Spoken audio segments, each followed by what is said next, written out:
Shalom, shalom. Vamos continuar, né?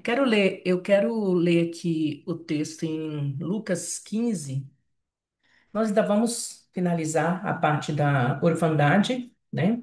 Mas quero falar um pouco de paternidade hoje também. E posteriormente, se não der nesse vídeo, a gente vai falar um pouco sobre identidade. São temas extremamente importantes, porque a gente que faz atendimento, a gente que lida com dores de pessoas, nós temos presenciado, nós temos testemunhado que a base de todos os problemas está na questão da orfandade, né?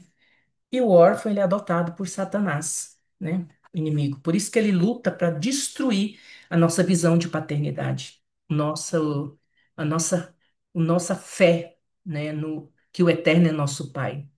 Porque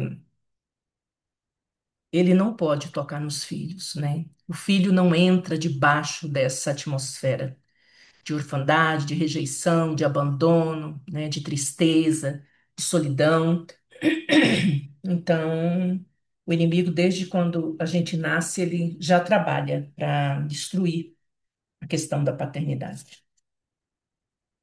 Lucas 15, do 11 até o 31.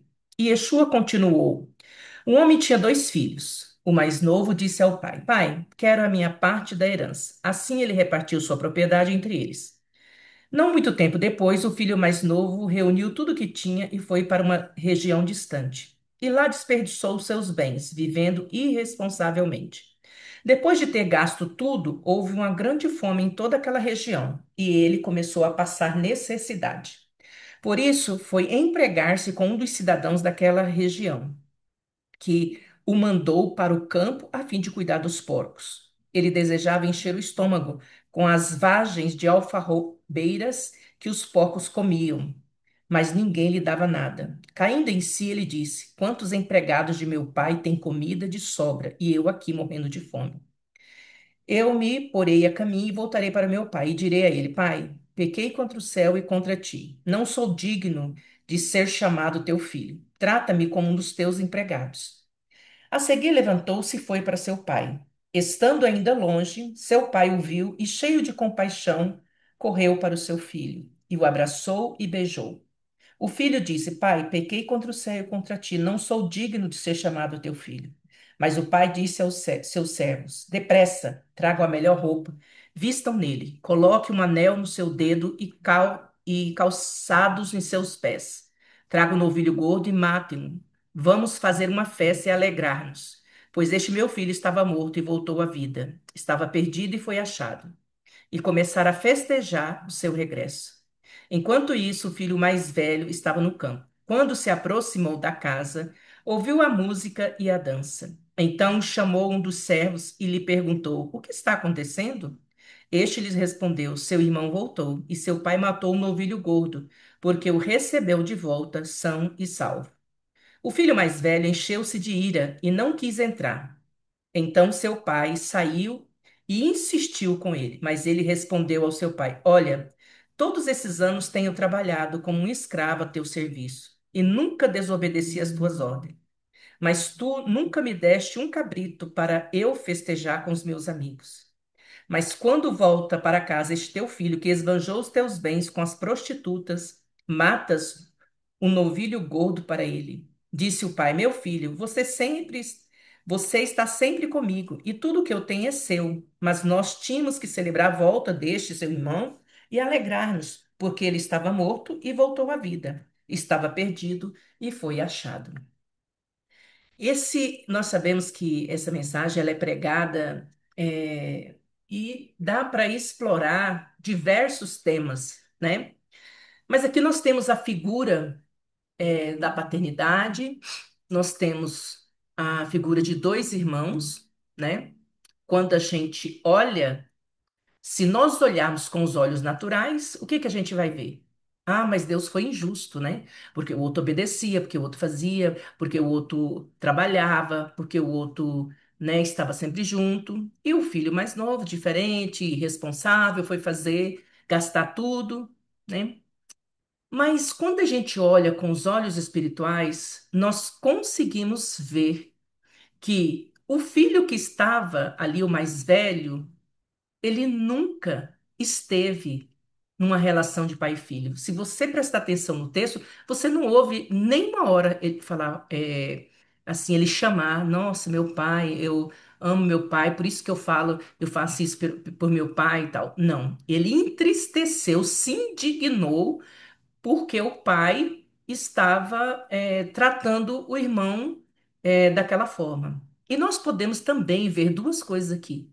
Aquele que entende que, mesmo pecando, vai, faz tudo errado, mas chega uma hora que ele entende e ele volta para aquela atmosfera de paternidade.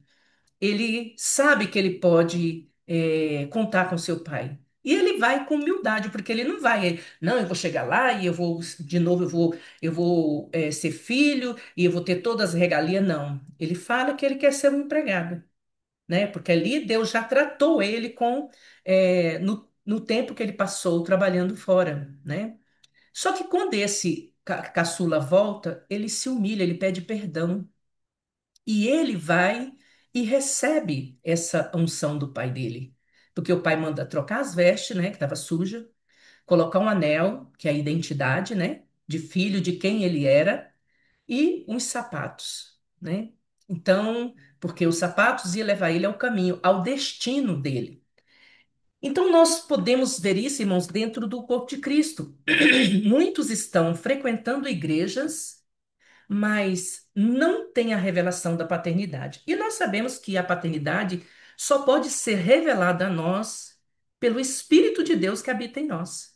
Só Ele pode nos levar a reconhecer a Deus. Não como um feitor de escravo, não como Deus que está longe, que está no trono, que é todo-poderoso, e eu não posso tocar nele, eu não posso chegar até ele, né? Então, nós, quando entendemos, quando temos o discernimento, a revelação que o Eterno é Pai, e se precisar nos corrigir, ele vai corrigir, porque ele disse que só corrige os filhos.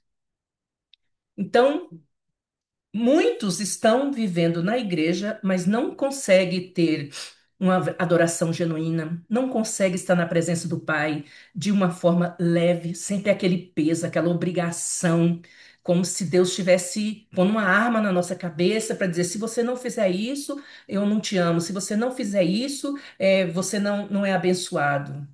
O amor de Deus é incondicional.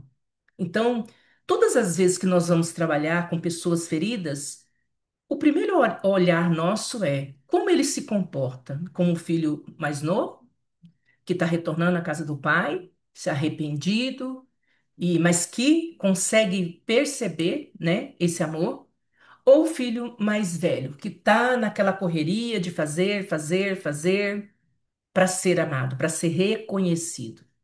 E nós entendemos que o religioso, irmãos, todo religioso ele é órfão, porque ele sempre acha que tem que fazer algo para ser amado. Tem que haver algo que ele possa fazer. Mas a palavra diz que não. Yeshua foi porque Deus nos amou de tal forma que deu seu filho para morrer pelos nossos pecados, para nos substituir. Que grande amor é esse?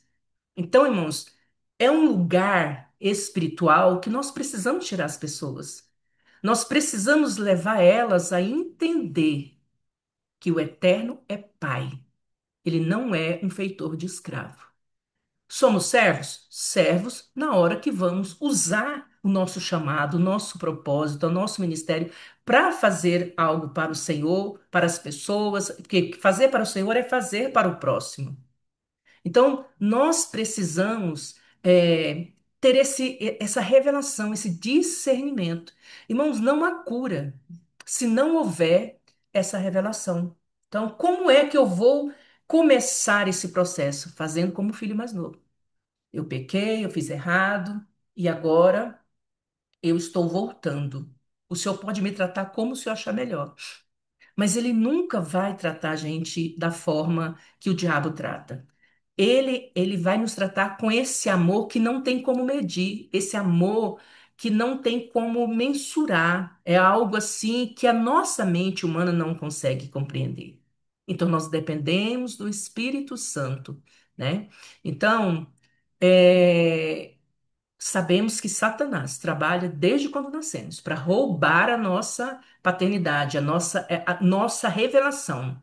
Então, eu preciso trabalhar também e entender que a minha identidade é uma marca de Deus, do eterno. Eu reconhecer a minha identidade faz a diferença no mundo espiritual. Irmãos, tem muitos que estão exercendo o ministério, mas estão debaixo dessa atmosfera de orfandade. São pessoas que vivem uma vida miserável, eu estou dizendo miserável de vida financeira, emocional, relacional, ministerial, de todas as formas. Por quê? Porque ele acha que ele é empregado, ele acha que ele é um funcionário de Deus. Ele não teve a revelação, do Eterno como seu pai, né? Vimos que a primeira coisa que o inimigo quer roubar de nós é a figura de paternidade. Então, o que que ele vai fazer? Ele vai usar, né? Porque sabendo que ele tocando na paternidade, né? Trabalhando para destruir a nossa figura paterna e materna, né? Porque a união dos dois revela a paternidade do Eterno. Então ele quer fazer isso para quê? Para ativar em nós uma perseguição do espírito da orfandade. Então aí eu sou coberto, né, por um véu espiritual que eu não sou visto para ser abençoado. Então, a orfandade, ela não está ligada somente, irmãos, à questão de pessoa que perdeu pai e mãe, mas a ausência da figura paterna, sabe?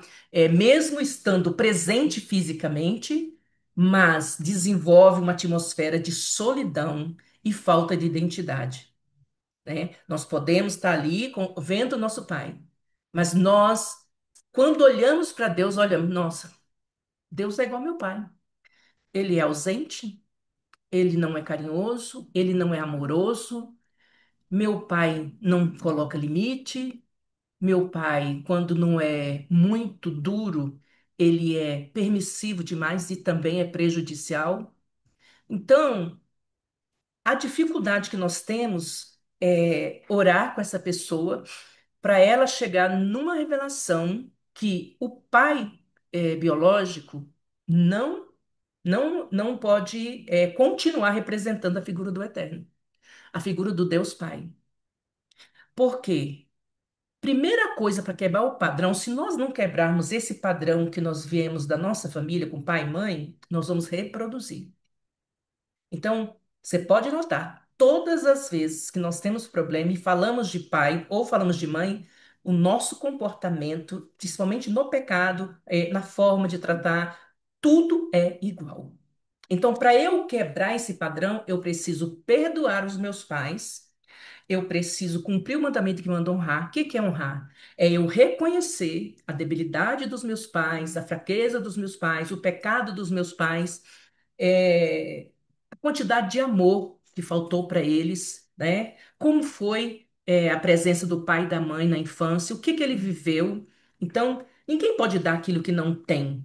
Então, eu preciso reconhecer, faltou tudo isso para eles, então eles me deram. Então, hoje eu vou dizer, então, vocês estão abençoados, estão perdoados, para que esse padrão seja quebrado.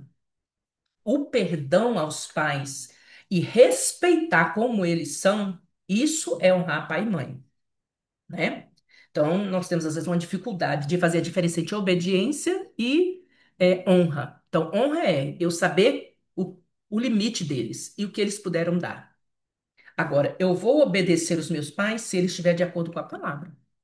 Se eles estiverem fora da palavra, ou se eles são abusadores, eu preciso me afastar, me curar, me libertar, e aí eu conseguir relacionar, né, de forma tranquila, sem peso e poder prosseguir. E o perdão é fundamental, irmãos, porque se você não perdoa, é como se tivesse cordas e cordas amarradas na sua cintura. Você não sai do lugar. Eu estou dizendo que você pode até caminhar fisicamente, mas nas outras áreas você não caminha. Financeiramente, emocionalmente, no relacionamento, com os filhos, não caminha, não prospera, não é abençoado. Então nós precisamos trabalhar em nós e naqueles que nós vamos ajudar. Fica claro nessa parábola que Yeshua conta sobre o filho pródigo que é essa diferença. O religioso, que era o filho que estava ali cumprindo tudo, era um órfão e tendo o pai. Quando o pai fala para ele, mas meu filho, você está comigo, tudo que eu tenho é teu. Se você era só me avisar, não, pai, eu vou pegar um novilho, vou fazer um churrasco agora esse final de semana com os meus amigos e tá tudo bem. Mas ele estava na presença do pai, mas não entrou na atmosfera de paternidade. Irmãos, isso é para eu chegar a ter esse entendimento demorou muito, né? Mas glória a Deus, eu tive um pai biológico que não foi um empecilho para eu reconhecer, ter facilidade de ter esse relacionamento com meu pai, né? Teve outras coisas, mas graças ao Eterno foi mais fácil tratar, né? Ao observar o filho mais velho, temos muita coisa a observar sobre o espírito da orfandade. Vejamos alguma das características desse espírito.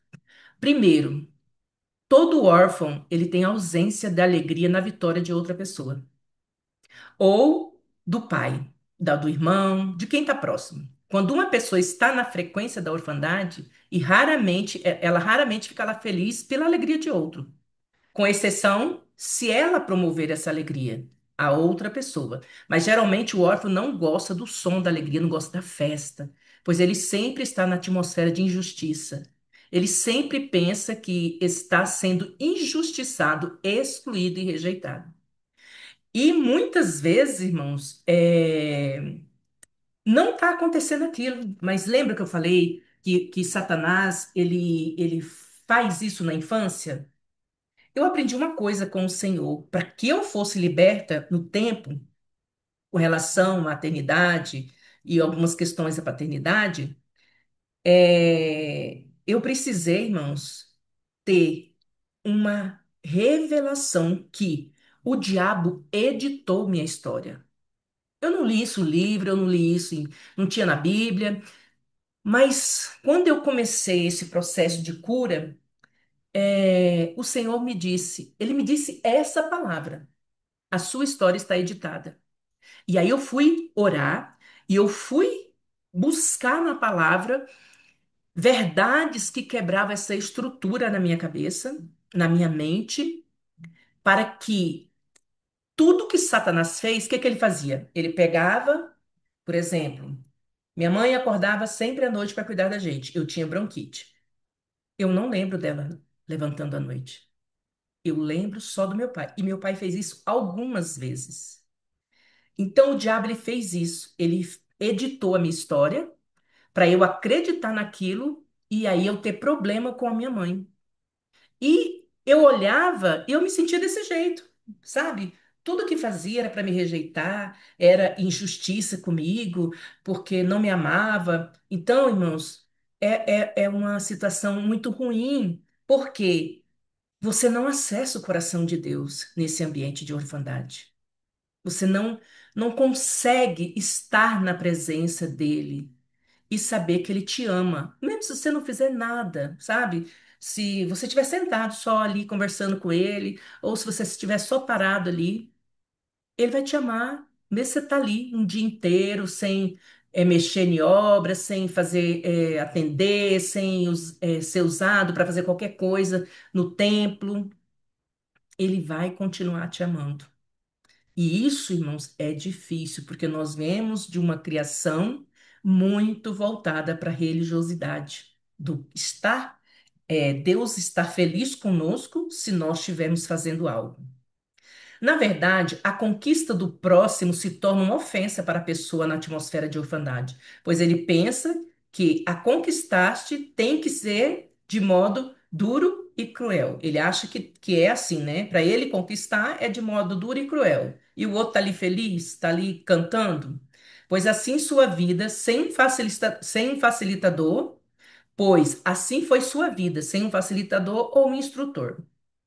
Em Lucas 15:25, ora, o filho mais velho estivera no campo, e quando voltava, ao aproximar-se da casa, ouviu música e danças, e isso deixou ele indignado. Que ao entrar, ele vai lá, né, para procurar, né, ele não vai nem no pai.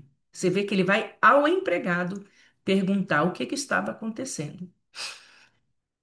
Lucas 15:28. Ele se indignou e não queria entrar. Saindo, porém, o pai procurava conciliá-lo, né? Tentar mostrar que era necessário, né? Que o irmão dele tinha voltado e era necessário ali estar se alegrando, né? O senso de justiça elevado e distorcido dele. Veja aqui que tanto o pai como toda a casa feliz pela chegada do filho que havia se perdido em todos os sentidos, mas uma pessoa que estava sobre a atmosfera de orfandade, ele terá um senso de justiça muito elevado e nunca conseguirá entender a dimensão do amor, do perdão, da justiça e principalmente da misericórdia. Não consegue, sabe? E até na fala você vê. Não, esse aí tem que pagar o preço, esse aí tem que ralar mesmo, esse aí tem que ser tratado por Deus. Deus tem que fazer justiça, tem que trazer juízo na vida dele. Então, nós vamos aprendendo até as palavras, as falas, para a gente discernir em que atmosfera aquela pessoa está. Um órfão nunca conseguirá viver a dimensão de misericórdia, pois para ele a vida nunca teve misericórdia. E assim passa a operar em um nível de justiça própria, e, consequentemente, ele passa a ser intolerante com os erros e defeitos das pessoas. E assim também ele se cobra de uma forma distorcida e maligna. Aí ele não procura, irmãos, fazer as coisas com excelência para em adoração ao Pai Eterno, mas ele procura fazer para ter reconhecimento, ele procura fazer para ter aprovação, ele procura fazer para mostrar o seu valor. Então, essas pessoas, elas não têm misericórdia. E nós precisamos, irmãos, nós precisamos dessa libertação. Eu creio que se uma pessoa tiver na atmosfera de orfandade e outro irmão tiver condição de ajudá-lo, eu vejo assim que é 50% da cura e da libertação já acontece ali. Porque é assim gritante. São raras pessoas que vieram de famílias equilibradas, estruturadas, cheias de amor. Então, a maioria que vem para Cristo é porque está passando por perrengue, é porque está passando por luta, é porque está passando por prova. E aí eles vêm. Então, quando chega, acha que tem que pagar alguma coisa. Mas a palavra diz que foi pela graça, foi pelo amor, pela misericórdia, né? Porque nós estávamos perdidos, condenados à morte eterna. Mas o amor do Eterno, ele nos resgatou dessa vida, né? Então, vale a pena, sabe, irmãos, ajudar pessoas para sair deste lugar de orfandade. Não é de uma hora para outra, não é só uma oração, né? A gente faz as quebras, tira a pessoa daquela atmosfera, ora com ela perdoa, renuncia, mas existe um processo onde ela vai conhecer ao Eterno através da palavra. E aí, muitas vezes, muitas dessas pessoas precisam de um discipulador, de um mentor, uma pessoa que instrui para que ela possa ter mais facilidade, né? Uma pessoa nessa dimensão e atmosfera nunca viverá a dimensão de paz, pois ele sempre está buscando aceitação e atenção. Pensa que pelo fato do seu sucesso, ele será aceito e por isso ele é intolerante com os próprios erros. E aí, irmão, em vez de procurar fazer com excelência, ele procura fazer com perfeccionismo, né? Que leva a gente a adoecer, né? Eu tenho que fazer tudo nos mínimos detalhes, eu não posso errar e não posso fazer menos, eu tenho que, cada coisa, irmãos, e demora, porque nós temos uma régua altíssima. Eu falo porque eu saí desse ambiente. Então a gente tem uma régua muito alta. Então, a gente cobra de nós mesmos essa perfeição, né, esse perfeccionismo, quer fazer as coisas, né? Sempre está insatisfeito, sempre tem que fazer mais, sempre tem que fazer mais.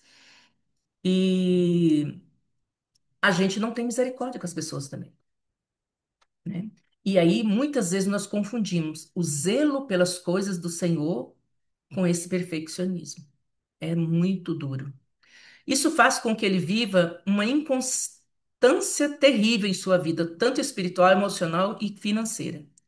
Veja que o irmão mais velho, que operava na dimensão da orfandade, fica irado com a volta do irmão mais novo, pois seu senso de justiça era distorcido e, consequentemente, era intolerável o retorno do irmão. Mas ainda intolerável a festa pelo retorno desse irmão, pois ele tinha gastado toda a herança e o pai ainda ia fazer uma festa, ia gastar ainda mais, né, para poder receber esse filho. Mas só o Eterno sabe, né? Como é importante esse retorno, né? Porque a palavra diz que o Senhor não quer que nenhum se perca, mas que todos venham a se arrepender, né? Esse é o desejo do coração do Pai. Veja como já falamos anteriormente, que uma pessoa que esteja nessa atmosfera nunca conseguirá se alegrar com as vitórias alheias, mas sim se alegrará com as derrotas alheias. Todavia, como não consegue operar em um nível de misericórdia e compaixão, ela passa a dar valor em coisas e não em pessoas. Uma pessoa que está nessa atmosfera sempre dará muito valor às coisas, visto que isso é o resultado do seu esforço ou fruto da sua conquista. Por isso, ele sempre vai ser muito apegado a bens materiais e a títulos e honras. Pois, como já falamos, uma pessoa na orfandade sempre vai estar em busca de reconhecimento e aceitação. O nível mais alto de aceitação é as minhas conquistas e meus bens e posicionamento. Veja o que mais irritou este filho órfão que morava na casa do pai. É que mesmo o irmão tendo gastado a herança que tinha recebido, veja que a herança era do filho mais novo. Quer dizer, o pai não deu a parte do filho mais velho para um filho mais novo. Só dividiu. Então, eu estou vivo, 50% é meu, 50% é dividido em 25% para o seu irmão e 25%. Então, o pai só deu para o mais novo aquilo que era direito do mais novo, né? Ou seja, ele poderia fazer o que quisesse. Na visão do filho mais velho, o pai não poderia gastar mais recursos com esse irmão. Note que todo o foco é em honrar e gastar com esse filho que viveu uma aventura. Ele informou: veio teu irmão, aqui dizendo, né, o empregado, e teu pai mandou matar o novilho cevado, porque o recuperou com saúde. Aqui temos uma característica forte de um órfão: os valores invertidos, pois para um órfão não importa a vida, pois temos que executar juízo. O que importa é as percas e os bens. E é doído, né, irmãos? Porque as pessoas que vêm, irmãos, elas estão totalmente dilaceradas, né? Por tudo que elas viveram no pecado, por todas as dores e traumas. E quando chega num lugar aonde ela deveria receber acolhimento, né, para ela sentir, né, verdadeiramente, né, o amor de Deus, aí muitos de nós agimos como o filho mais velho, né, com esse rigor, com essa dureza, né? Mas a visão de uma pessoa que tem um coração que recebeu paternidade, o mais importante é a vida, e não o que se perdeu, pois haverá sim consequência, mas isso não impede de se alegrar e festejar, pois o mais importante é a vida e não as coisas, né? Então, a gente sabe, irmãos, que essa pessoa vai pagar o preço, mas nós temos que ser aqueles que vão estender as mãos, porque quem vai julgar, quem vai dizer o que essa pessoa vai ter que passar para aprender alguma coisa é só o Eterno. Nós não somos qualificados para isso, porque nós não conhecemos a estrutura de ninguém. Só o Senhor, não conhecemos nem a nossa, né? Só o Senhor conhece. Então, nós precisamos orar para que o Eterno traga essa revelação aos nossos corações. Entretanto, era preciso, Lucas 15:32, que nos regozijássemos e nos alegrássemos, porque este teu irmão estava morto e reviveu, estava perdido e foi achado. Então, aqui tem as características, né, irmãos? E então, quando você for conversar, quando você for atender, for orar com alguém, observa as palavras. Observa como ele vê, né, o outro, como ele vê o pai, a mãe, né, para você saber que atmosfera que ele está. E essas pessoas sofrem muito e elas precisam da nossa ajuda, elas precisam desse amor, né, desse acolhimento. E nós também precisamos estar disponíveis, irmão, para nos derramar por essas pessoas, em nome de Yeshua HaMashiach. Eu acho que vai ficar muito longo fazer a paternidade aqui. Eu vou fazer outro vídeo.